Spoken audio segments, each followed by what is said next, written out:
আজ রাজ্যের কয়েকটি জেলায় বৃষ্টির সতর্কতা। দক্ষিণবঙ্গের কয়েকটি জেলায় বজ্র বিদ্যুৎ সহ বৃষ্টির সতর্কতা জারি এবং বৃষ্টির সঙ্গে বইতে পারে ঝোড়ো হাওয়াও।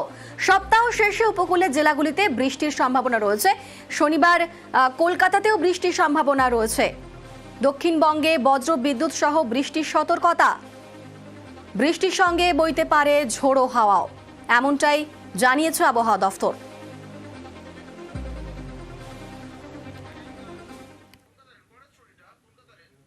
আর এবার দেখাবো কলকাতায় বৃষ্টির ছবি। চলতি সপ্তাহে কলকাতা সহ দক্ষিণবঙ্গের একাধিক জায়গায় বৃষ্টির পূর্বাভাস দিয়েছিল হাওয়া অফিস। সেই মতোই আজ সন্ধে কলকাতার একাধিক জায়গায় শুরু হয় বৃষ্টি।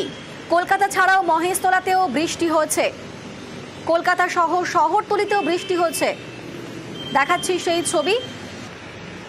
আজ সন্ধেবেলাতেই কলকাতার বিভিন্ন জায়গায় বৃষ্টি হয়েছে, কলকাতা সহ শহরতলিতেও বৃষ্টি হয়েছে।